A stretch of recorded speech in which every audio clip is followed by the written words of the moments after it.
We blew it again.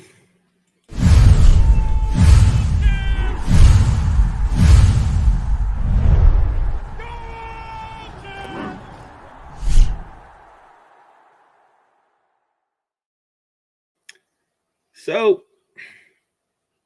trade deadline is come and gone. And this is the best we got out of it. Brown shipped DPJ to the Lions. And of course, Twitter erupted. Because, I mean, it's not like DPJ was a bad player. He was a little bit above average from what I saw. He could definitely get open. He could catch. He could make the tough catches. The problem is that we don't have a quarterback that can get our wide receivers the ball. Amari Cooper, the week prior to the Seahawks game against the Colts, he was dropping passes left and right. Against the Seahawks, he dropped a couple. He made some catches, but he dropped some easy catches. But, you know, we're getting rid of DPJ. So, give me some music.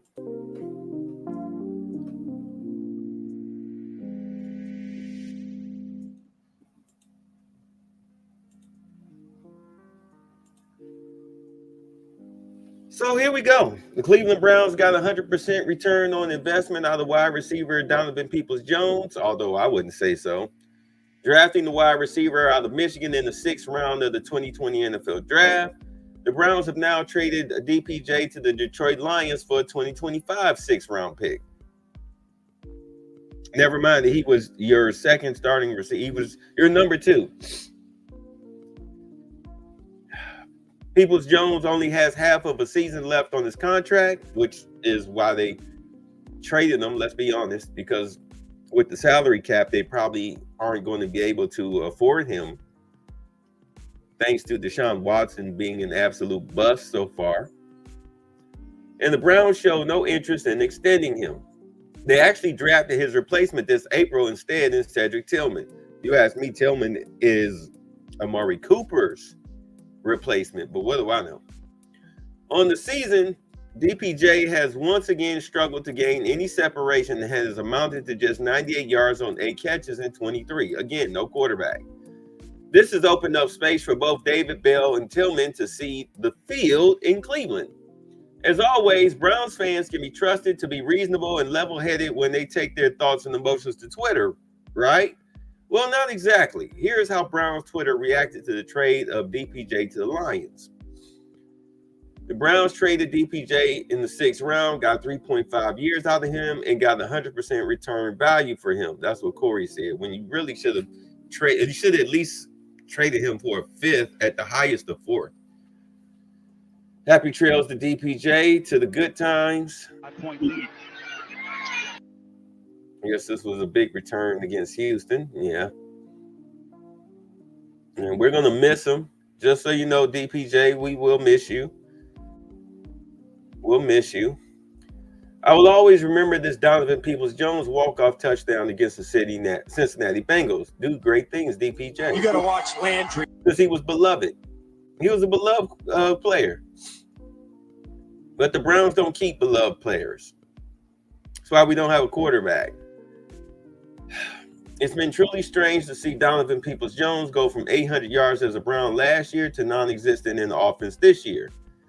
Ultimately, if he wasn't getting extended, recuperating a draft pick makes sense. Good luck in Detroit, Donovan.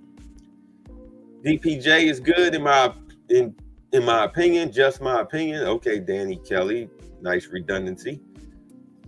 Nick Baumgartner said DPJ had the athleticism of a first-round pick, but the ball skills and consistency of a not that at all. Okay. Pros, game-changing athleticism, one of the most explosive wide receivers. Retesting in the NFL. Cons, blocking, route running, ball skills. I'm sorry, but his blocking was actually on point, especially against the Seahawks. And what do you mean ball skills? The dude has hands. Dave Rapocchio said, incredible wide receiver name duo of Amon-Ra St. Brown and Donovan Peoples-Jones. Yeah. The Lions have a DPJ at home. Okay. I guess that's supposed to mean some damn Zada. Detroit Lions have officially traded for former Cleveland Browns wide receiver DPJ. Make what you do great greater. Danny Rogers. The Lions have traded for Donovan Peoples-Jones, wide receiver DPJ, bring him home. Cleveland, former Michigan Wolverine coming home. Donovan Peoples-Jones from the Browns coming home to Detroit. That sounds like a 6th-round pick to me. So it looks like I got the right helmet. I like that. Looks like I got the right helmet by my desk today. Does that sound like what they said, the 6th-round pick for him? I don't know. We don't have that information yet, but what did I say was the number one wide receiver? Funny enough. Make what you do greater. Now, he's not had a great time in Cleveland. Let's say that. But who the hell's throwing to him? I will say that he's had 6 quarterbacks in my estimation since he got drafted, and he actually did start coming to his own. I want to say it was year 2 and year 3, and then it kind of fell off again. Deshaun Watson's been there. It's been Josh Dobbs. It's been the Baker Mayfield. The list goes on. But you got a guy that was a 1 when he first got there, turned into a 2, can make catches, can make the big play, can get the play down the field. And last time I checked, he did run 4.3. So that's not a bad pickup at all. No, it's not. That's why I'm surprised they traded him for a 6. Yeah, Jake Burns, he's genuinely bummed it came to this. 2 promising years leading up to 23. All the best, DPJ. Taking DPJ away from Bubba, so he's forced to put a real return guy back there. Good for DPJ, gets a chance to play for his hometown team and hopefully gets a contract from them. Yeah, hopefully he'll make the playoffs. I mean, I don't see anybody in the division challenging the Lions now that the Vikings are without a quarterback because of Kirk Cousins' season-ending injury. Who, of course, he won't have a contract at the end of the year, so he's technically a free agent. Well, I mean, his season is over, so might as well start looking at options. Brad Stainbrook said Browns have traded DPJ. I wrote about how the team was shopping him weeks ago. Jake Trotter says the Browns essentially drafted Cedric Tillman in the 3rd round to replace DPJ in the last year of his deal. Next season, Tillman could be a player to watch in Cleveland the second half of the season. Well, that depends on who's at quarterback. Hopefully it won't continue to be. Well, unfortunately, it looks like it will continue to be PJ Walker. Love DPJ, all class. Sad to see him go, but I get it. You know, it's like when Josh Dobbs and when we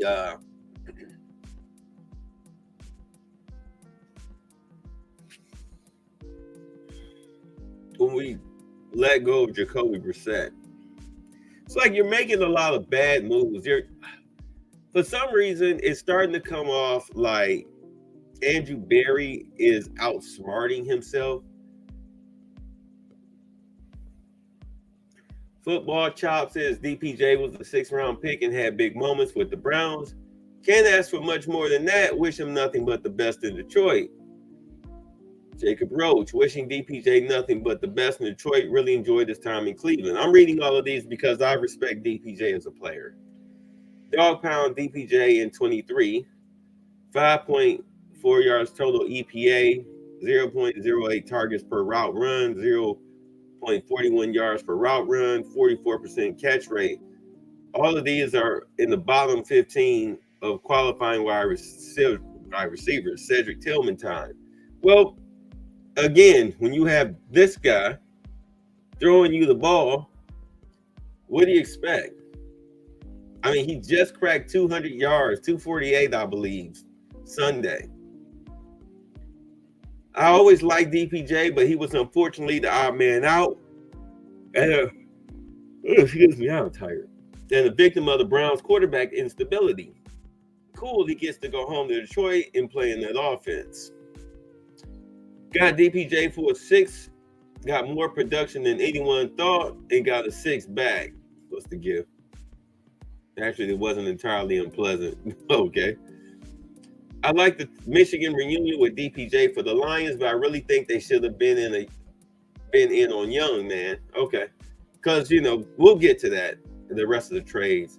With the influx of young talent they have, I think even giving up a late second would have been worth it. Yeah.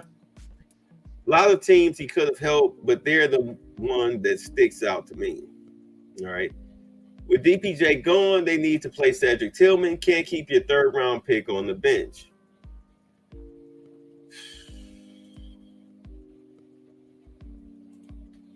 So let's get to the trade that we should have made but didn't.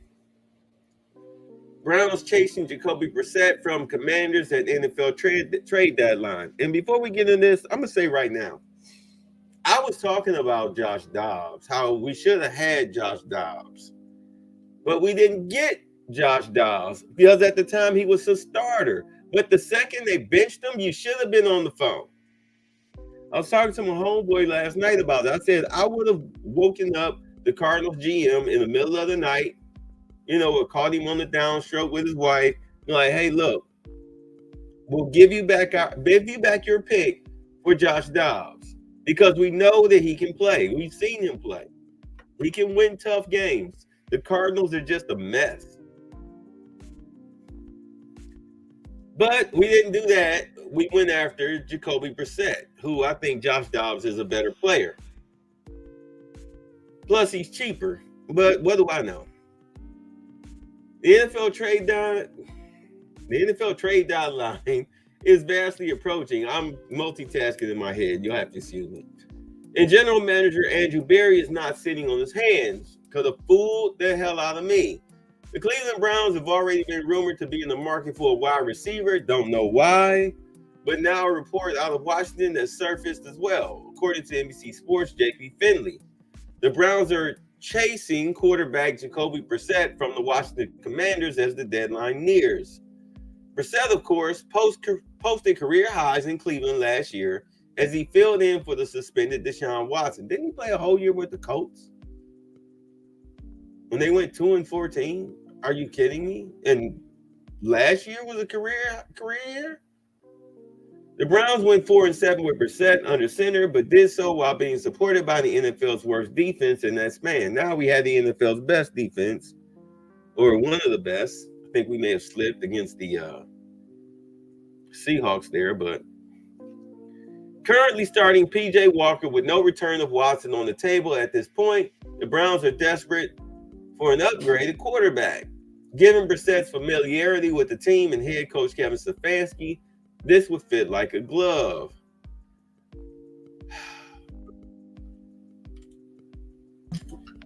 What's going on, Snowman? What's going on, my friend? How are you? I'm just highly disappointed in everything that I've seen today coming from my team. Because from what I understand, that they were offering a 6 for Jacoby Brissett, when I figured he was at least worth a 5th. And if they want to push it, give him a 5th this year and a 7th next year. Mm-hmm. And then you would have been able to save your season. But of course, that's not what happened. So here we are. We're asked out. They signed one running back, cut 2 others from the practice squad, and it was what you said. You needed to add a veteran quarterback behind Deshaun Watson, and the Browns didn't add. They didn't add that veteran piece, that one piece they needed that could, as you said, ultimately save their season. You've seen the Browns play in back-to-back games, 49ers and Colts. This, for those of y'all that don't know, this is Snowman. He's a huge Niners fan. His wife is a Colts fan. Mm-hmm. So he's seen us play in back-to-back games. He's seen what that defense can do. Yeah. But you've also seen what that crappy – I'm sorry, I respect PJ Walker, but if his feet has to move just a little bit, the pass is just all over the place. It is. And it was demonstrated in both games. It was demonstrated in both games because start with the interception to Fred Warner. He should not have thrown that football at all. Bad read. He threw 2 picks against the Colts on passes where you said he had to scramble, he had to get out of the pocket, and he didn't tuck it. He threw it. He threw two picks. He shouldn't have thrown either of the passes. He threw it in the dirt. Yep. He overthrew it. He threw it to defenders. Yep. He was horrible.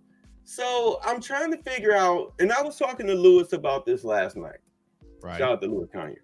I said, how do you as Andrew Berry, and I think I said this to you, how do you as Andrew Berry sit there and watch him play, watch PJ Walker play quarterback and say this is good enough? How do you sit and watch PJ Walker play quarterback, period? Let me go one step further. It's something you and I talked about often after Deshaun Watson's injury. How the hell do you start PJ Walker at quarterback? I would rather I'd rather throw DTR back out there. Mm-hmm. At least the rookie will learn and grow. Exactly. Right. You think about it, that's who we were preparing for. We meaning the 49ers. They were preparing for DTR. We weren't preparing for PJ Walker, Deshaun Watson. And you throw DTR out there. You at least have a better chance of an offense, coming through. Better chance of a passing offense coming through. Let me correct myself. But how can you be Andrew Berry, to start your question again, sit and watch PJ Walker and determine, okay, this is our long-term fix? Because that's how he's thinking right now. PJ Walker is a long-term fix, even though you got 235 million reasons to lean on Deshaun Watson, which he ain't. That's a whole situation in itself. That has to be. I know, but it has to be handled very delicately. You cannot rush him back, right? Because he got micro tears in his rotator cuff on his throwing shoulder. Yep. And you could ruin him if you rush him back and do more damage. And then you've just flushed $235 million down the drain, as well as your franchise.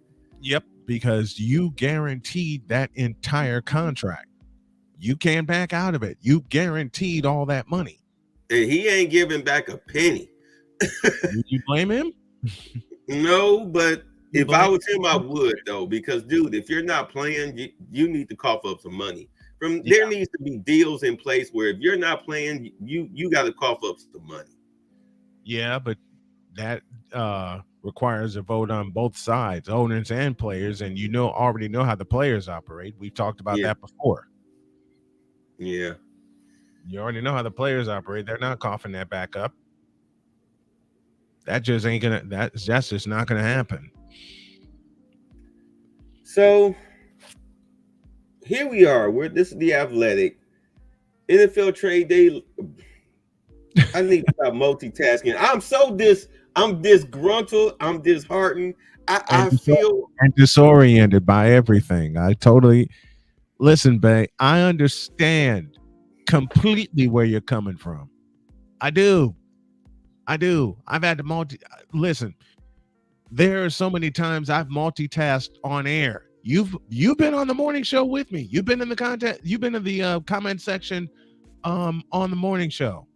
Okay? You've been there. You see me multitask, and I've been so disoriented it's not even funny. If anybody gets it, you're talking to them. I feel like Davante Adams. I feel like Davante Adams, which I'm surprised the Giants didn't try to trade to get him, because they definitely need wide receiver help. In 3 words, it's the Giants.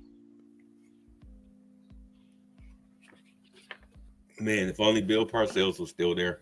Thank you, God. Somebody that understands. If Bill Parcells was there, he'd rip everybody to shreds to get Davante Adams. Yeah. So let's look at some of these trades, because there are some winners in here and some losers, depending on your perspective. But here we go. NFL trade deadline tracker and deals. 49ers trade for Chase Young, you bastards. And DPJ with the Lions. Vikings add Josh Dobbs as deadline passes. You bastards. Wait, folks. He cussed at me via text message when this deal went down. I was out in the barn, taking care of my wife's rabbits. Okay, no, they're our rabbits. I go out there a lot because, she still. How tasty are they? They're not tasty. They're fed. You're not cooking them right. You gotta put a little honey on them. Anyway, go on. I'm sorry, Mrs. Snowman. I'm just funning if you're listening. Well, anyway, I was feeding the rabbits, and my phone went off. I said, "Who is this?" I got done feeding them. I run in the house, and I look at my phone, and Bay's first words to me was, "You son bitch." I'm like, what? I'm thinking, why is he cussing at me? I didn't say or do anything. Then he shows me this picture of Chase Young being traded. Like, yeah, and I was being a smart ass to Bay, and he to me, and he to me. Okay. And I said, what? I could see this. Y'all stole him. Y'all stole him for a 3rd round pick. How you gonna trade Mark? How you gonna trade Sweat for a 2nd round pick to the Bears?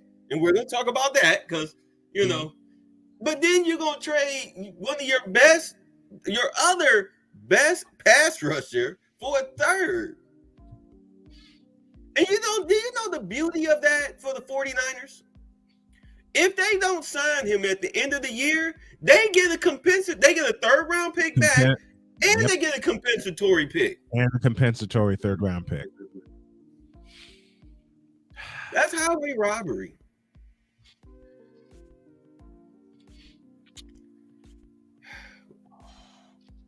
Yeah, go ahead. Smoke. Yeah, smoke. Yeah, give me a victory, Smoke.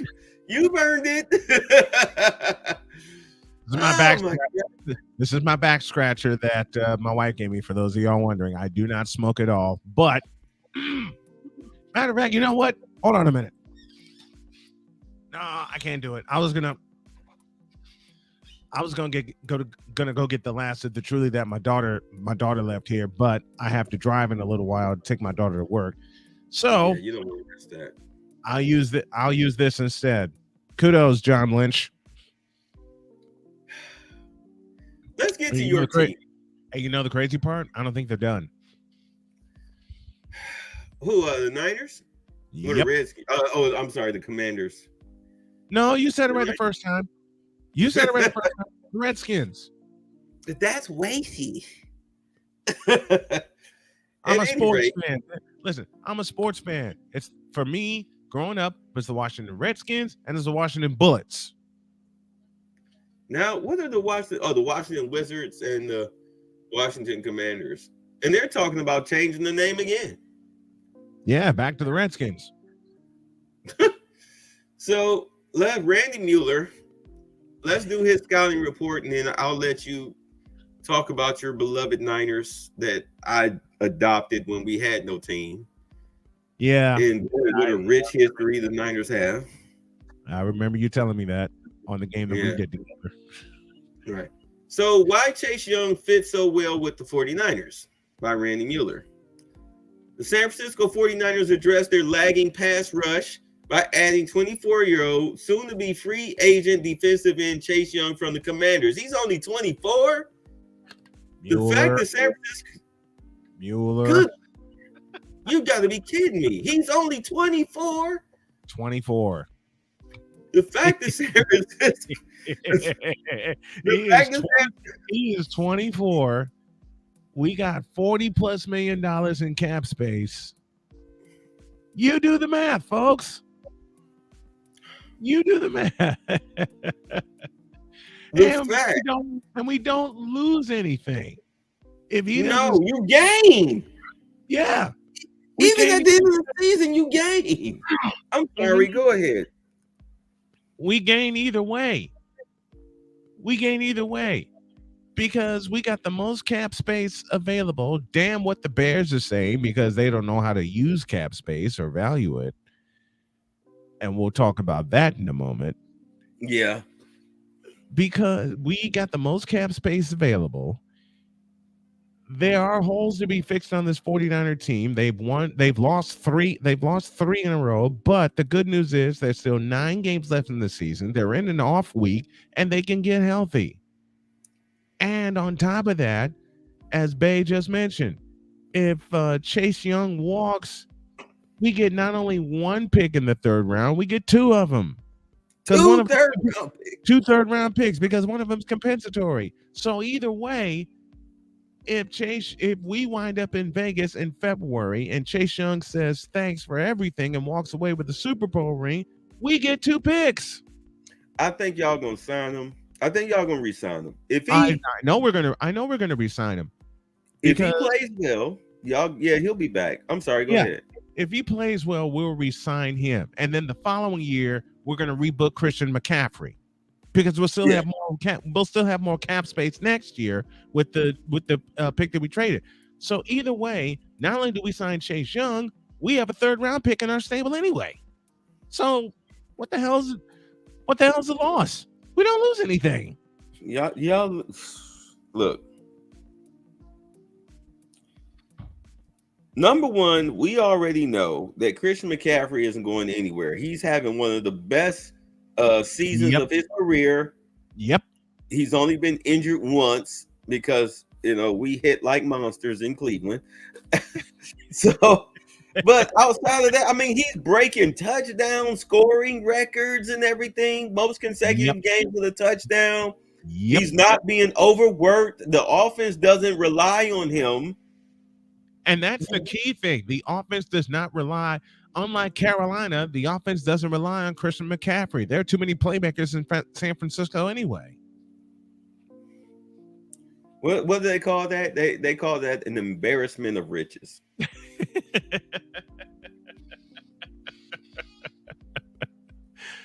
Because I'll make this joke here. In the game that we did against Cleveland, whenever McCaffrey broke a tackle, you just saw Bay shake his head and look at the screen and put his head down and shake his head. Because I mean, the beauty of it is you guys got a rookie kicker, and you can't kick in Cleveland. No, it's hard to kick in Cleveland. Right. Ask Cade York. At Cade York, exactly. Ask Cade York. Good Lord. That's why we love Matt Barr so much. Oh, Matt Barr was a legend. Matt Barr was Phil Dawson. Yep, Phil Dawson. And now it looks like D-Hop. Mark Mosley for a while. Yeah, we got D-Hop now. Not the wide receiver, the kicker. Yeah. And remember Mark Mosley. Man, Mark Mosley. Yeah, you went all the way back to black and white TV. It was just 2 stations back then. 3 if you're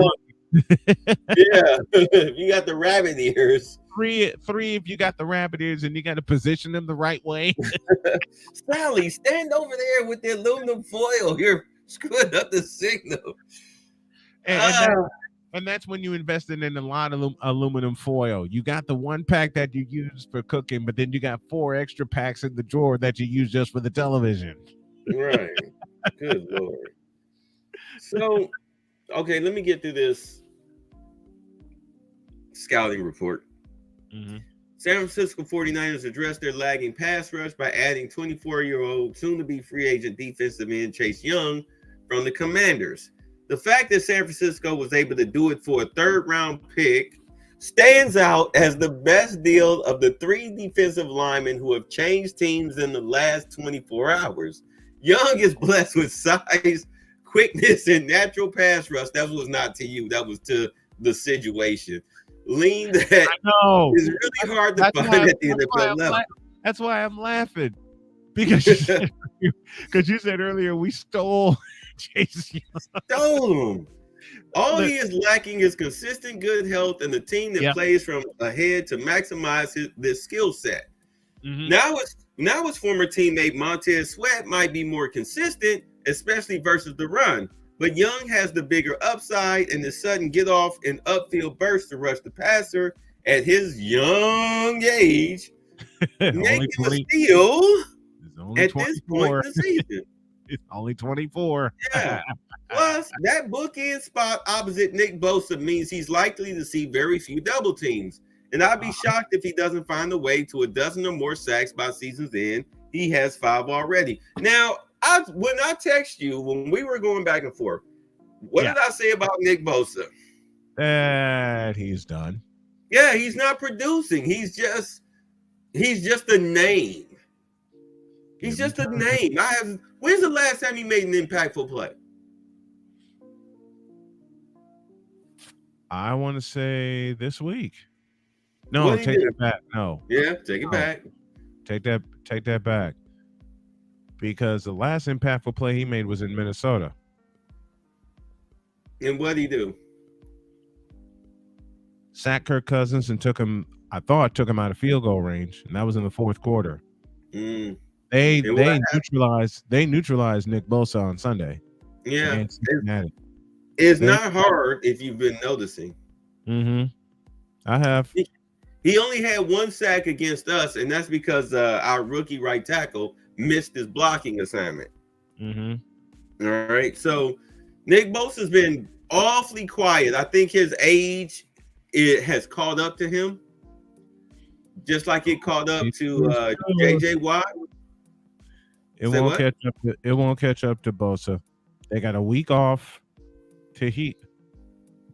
Just a minute. I'm working like you. I'm multitasking. It's fine. I forgot that was open. But yeah, this is a big get for the 49ers. And the bonus, it comes on a bye week. So he's got enough time to get familiar with the defensive playbook, which for defenses, the playbook is like this thick. Something like what, 20 pages? You only run about 20 plays. Yeah, you run a blitz off the left end. No, you cover the tight end. I mean, it's just easy. It's not an offensive play. It's a defensive playbook. I mean, what are you going to do? Look, okay, if he dip his toe like this, then you pass rush further out. But if his toe is turned this way, then you can spin move and go inside. I mean, so it's not like he's really got anything to study. Defensive playbook. Right. I mean, think about it. He could play. If they had a game Thursday, he could play. He can play. Yes. Oh, God. He's got a 20-page play. I mean, how thick is the defensive playbook? Seriously.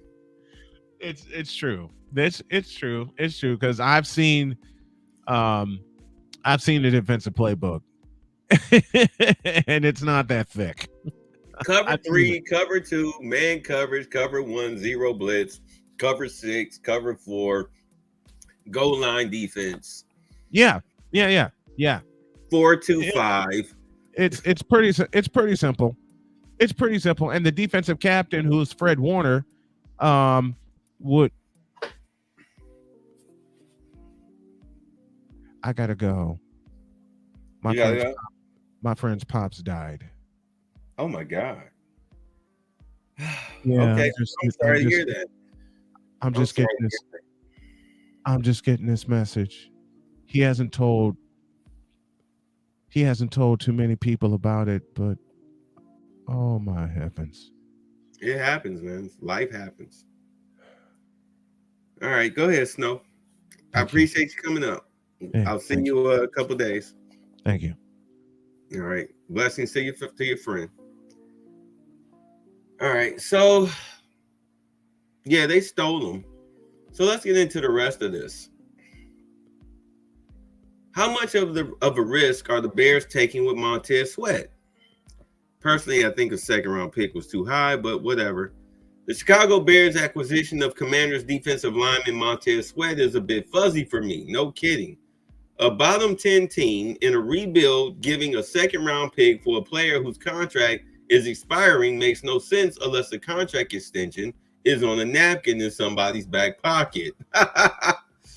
If it's not, the Bears have given away every bit of leverage they might have had to re-sign him after the season. They have to have the parameters in place.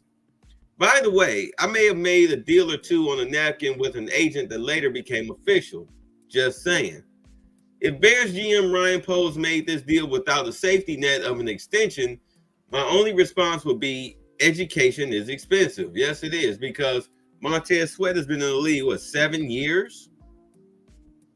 He's done, like his contract is up at the end of the year. I hope you guys are signing him to at least a 3-year deal. But a second-round pick was too high. I could see if you made that for Chase Young and maybe gave a third-round pick for Sweat. That way, for a 2 and a 3, you have bookend pass rushers. One is better against the run. One can learn to be better against the run. But we'll see. Famous last words. Did the Bears overpay in Montez Sweat trade to fill edge rushing need?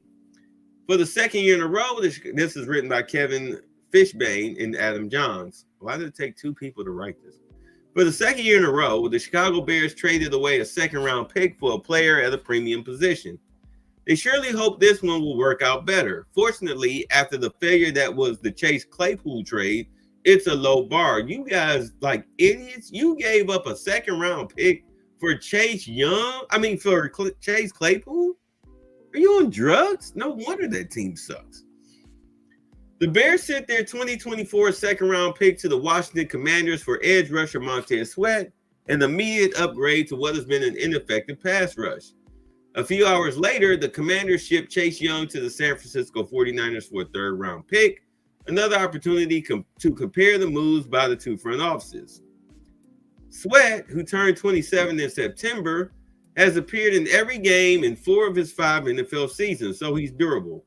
He has 6.5 sacks, 10 tackles for loss, and 11 quarterback hits this season. So he's having a good year for a 7th-year player. The 2019 first-round pick is set to be a free agent. What? Set to be a free agent at the end of this season. So the Bears could be working on an extension now. They could also use the franchise tag after the season ends. So, okay, why did I think he was a 7th-year player? He's a 4th year. Okay. All right, well, that's my blunder. I'm man enough to admit that I make mistakes.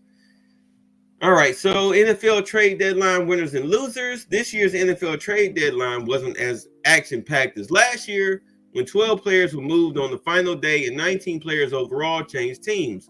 But there were 6 deals Tuesday. Big-name defensive players found themselves on the move. A quarterback changed addresses, and one team made an egregious error by not trading a talented wideout. Let's see. Trade grades. Who won the deals for Montez Sweat, Josh Dobbs, Chase Young, and more? All right, so after weeks of rumors and speculation, the trade deadline is come and gone across the NFL, and a number of key deals were made Tuesday. So the Seahawks rolled dice again in Leonard Williams trade. Pete Carroll is the head coach with control over personnel decisions, so he's uniquely positioned to address the pros and cons of the trade deadline deal the Seattle Seahawks made Monday afternoon to acquire Leonard Williams from the Giants. Seattle gave up a 2024 second-round pick and a 2025 fifth-round pick to get Williams, a 29-year-old defensive tackle who improves the quality of the team's front line. So they gave up, wow. Okay, so a second and a fifth, but next year's fifth. All right, well, next year's 24 and the year after that, a fifth. I mean, I guess it's not bad, but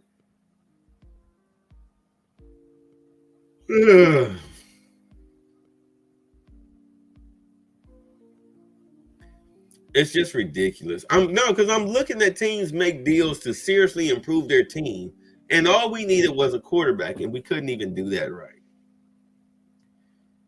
In exchange for receiving such a high 24 draft pick, the Giants absorbed nearly all of the remaining money on Williams' deal. That expires after the season, meaning the Seahawks owe him only about $650,000 for the rest of the regular season. Wow, I mean, for what they traded in draft capital and the way that he plays, what they're paying him, that's highway robbery.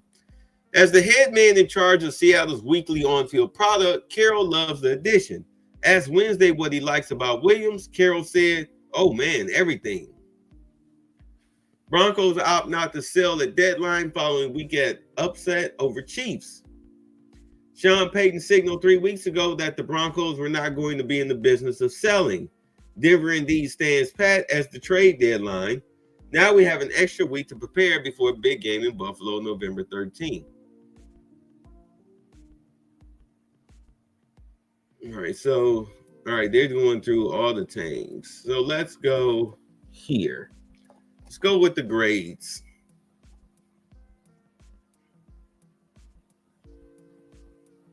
I mean, really, this is the biggest trade, the 49ers trade for Chase Young, because it helps them contend even more. All right, because the Niners defense, from what I saw, they're having trouble rushing the passer. They're having real trouble rushing the passer. Let's be just be honest. The linebackers and secondary is carrying that defense.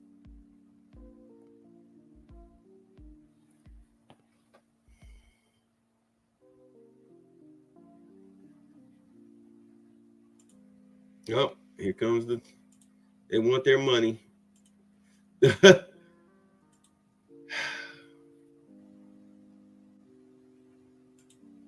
Athletic. All right, hold on. Let's go to Google.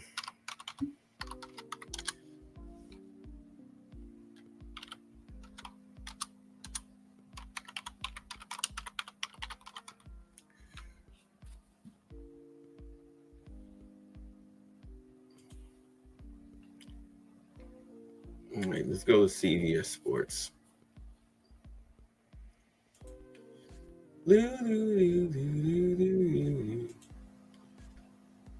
Anytime it wants to come up. There we go. Of course, the 49ers are winners for getting Chase Young.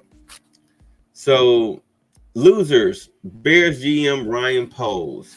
Didn't the Bears learn their lesson by trading a second-round pick last year? Montez Sweat is a much better player than Chase Claypool, but the Commanders had to be jumping at the deal to get a 2024 second-round pick, currently projected at number 35 overall. So that's not bad at all, considering there's only 32 teams in the NFL. So they get the third pick in the second round. For a player that's going to be a free agent at season's end, yeah, that was pretty stupid. Poles, whether he's the general manager or not in 2024, set up the Bears with $110 million in salary cap space. Chicago realizes it didn't have to trade a second-round pick, a high one at that, for a player they could have given a massive contract to in free agency, right? Well, then you would have to outbid other teams. So you need to go ahead and work on him now to get the contract extension. Let's just be honest. The decisions this front office makes are polarizing. Chicago is 2-6, adding to context. The next general manager of the Bears will have a lot of Poles mess to clean up. Winner, Leonard Williams with the Seattle Seahawks. We covered that. Loser, the New York Jets. The Jets made plenty of offseason moves to build a team around Aaron Rodgers, giving the former MVP quarterback plenty of pass catchers who could make an impact on the 2023 roster. Mecole Hardman was one of those players, but he couldn't even see the field. Yeah, because he sucks. Signing Hardman was a mistake by the Jets. And the thing, Browns fans wanted him. I'm like, are you crazy? How the hell do you play 4 years with Patrick Mahomes and the most yardage you've ever gotten was close to 700 yards? That's ridiculous. This guy is garbage. Signing Hardman was a mistake by the Jets, as he only finished with one catch in his 5 games with the team. The chemistry with Zach Wilson just wasn't there, as Hardman was behind Garrett Wilson, Allen Lazard, and Randall Cobb on the depth chart, and Cobb hasn't done anything either. But then again, I mean, it's Zach Wilson. Once Rodgers went down, Hardman's presence was a waste in the offense. Hardman would have been valuable if Rodgers was healthy. Yeah, okay. If he wasn't valuable with Patrick Mahomes, by the way, who's back? He's back with the Chiefs. He's not even being valuable there, back with his old team. So what are you talking about? But that changed 4 snaps into the Jets season. Almost amazing the Jets got anything for Hardman, even if it was a 2025 6th-round pick from the Chiefs, and still had to part ways with a 2025 7th-round pick to get someone to take his contract. The Jets signed Hardman for $4 million and paid $1.4 million for 6 games with him. A bad contract with next to nothing in return. Winner, Philadelphia Eagles. General Manager Howie Roseman continues to find ways to improve an already excellent roster. The Eagles needed safety help and ended up getting Kevin Barrett from the Tennessee Titans in exchange for Terrell Edmonds, a 2024 5th-round pick, and a 2024 6th-round pick. Not only does Philadelphia get a much-needed veteran at safety, but the Eagles landed the Titans team captain and 2-time first-team All-Pro. Now, see, this is what I was talking about. The Titans were having a fire sale. The Browns could have traded for Ryan Tannehill. If you really wanted a stable veteran presence back there, you should have traded for Ryan Tannehill, but you didn't even bother to call the Titans. You suck. Andrew Berry, you suck. You suck today. You suck today. You sucked ever since Watson went down. You sucked. The Eagles parted ways with a safety they weren't too impressed with in camp, but was solid veteran at safety that helped the team get by for the first half of the year. They also only gave up I'm multitasking. I'm still pissed. They also only gave up 2 day 3 picks to take on Barrett's contract. He's a free agent after 24 season. Watch, they re-sign him. Barrett is already a leader in the locker room and a role model for A.J. Brown, while also playing with Zach Cunningham over the past 2 seasons. The Eagles secondary is significantly better with Barrett and Reed Blankenship at safety, and Darius Slay and James Bradbury at cornerback. All Philadelphia needs to do is get the slot cornerback situation figured out. Today was the day. They blew that one. The loser, Denver Broncos. Less than 2 years after paying Randy Gregory, the Broncos got little return for a player who was supposed to be a difference maker for their defense. I know I am bumbling this like I'm illiterate. Denver paid Gregory $70 million over 5 years, $28 million fully guaranteed, for 10 games with 3 sacks, 20 pressures, and 13 quarterback hits. The Broncos basically gave Gregory away after they revealed to the league they were going to cut him. They traded Gregory and a 2024 7th-round pick to the 49ers in exchange for a 2024 6th-round pick. Gregory was just another bad decision and a series of bad decisions by this franchise over the past 2 years. The Broncos should have been sellers at the deadline, but they kept bad contracts and don't have many draft picks, thanks to the Russell Wilson and Sean Payton trades. Denver has gotten good play from Wilson, and the jury is still out on Payton. Broncos are playing better and are stuck with this massive contract, but they needed to restock the cupboard with draft picks. They didn't accomplish that task. No, they did not. Jerry Jeudy's stock went up Sunday. That was the perfect time to trade him for at least a couple of picks. Thanks to Nacua and his historic start, the Los Angeles Rams had a logjam at wide receiver. The Rams were deep at the position with Nacua, Cooper Kupp, Van Jefferson, and Tutu Atwell, so snaps were getting reduced for some. The Rams decided to part ways with Jefferson earlier this month, sending him to the Atlanta Falcons in exchange for a day 3 pick swap. The Falcons gave the Rams a 2025 6th-round pick for a 2025 7th-round selection. Jefferson had just 8 catches for 108 yards in 5 games with the Rams and essentially fell out of favor in Los Angeles over the last 2 years with the emergence of Nacua and Atwell. Nacua is the clear number 2 wideout in Los Angeles, having 15 catches for 223 yards in 3 games since the deal was made. Kupp is still the number 1 wideout, but Nacua has an 154-yard game performance in that 3-game stretch. Nacua earned his spot in Los Angeles, a rookie 5th-round pick that clearly exceeds anything the Rams gave up with Jefferson on an expiring contract. Push, Washington Commanders. The Commanders deserve praise for getting a 2024 2nd-round pick and 2024 3rd-round pick for Chase Young and Montez Sweat, especially when that second-round pick is projected to be the number 35 pick in exchange for Sweat, a deal Washington had to make. Passing up on a high second-round pick would have just been foolish. Washington did lose 2 very good pass rushers on the edge in Sweat and Young, but the Commanders gained 2 valuable day 2 picks in return. They also have no one on the edge to rush the passer in the season, which the Commanders are 3-5 in 1 game out of the number 7 seed in the NFC. Washington, as it prepared for weeks, was a seller and created assets. Losing good players like Sweat and Young will hurt, especially when it's hard to find good pass rushers in the league. Yeah, they did it to themselves. The Commanders have a first-round pick, 2 second-round picks, and 2 third-round picks in the 24 draft. This is a new era in Washington with a rebuild on the horizon. Not a good look for Ron Rivera and the coaching staff. This idiot failed to challenge a drop pass. If I was a player, I'd have cursed him out. Like, what the hell are you doing? To stop arguing with the ref and throw the challenge flag. Why are you arguing with the ref? Throw the challenge flag, you idiot.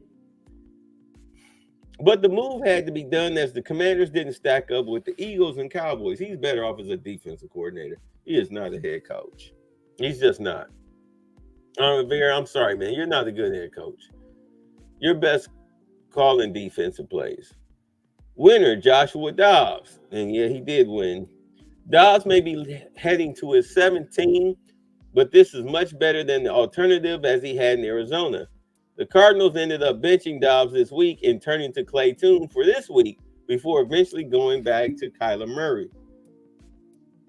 Dobbs could have sat on the bench in Arizona for the rest of the year after being the bridge quarterback for the first half of the year.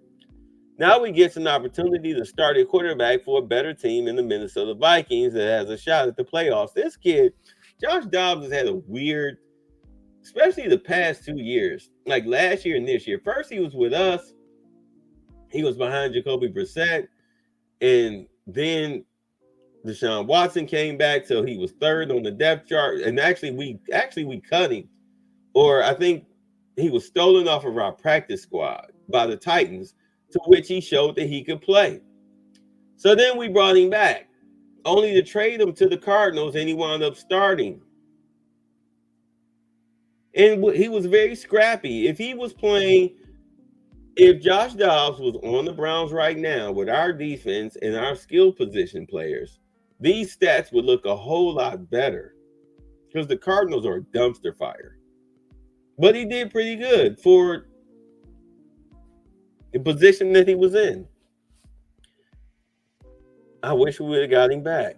The Vikings are currently the number 7 seed in the NFC, and after losing Kirk Cousins for the season with a torn Achilles, now have a quarterback who is competent enough to compete in games. Thank you. Dobbs will also have Jordan Addison, KJ Osborne, and eventually Justin Jefferson to throw to. He'll get to raise his stock as a starting quarterback ahead of free agency.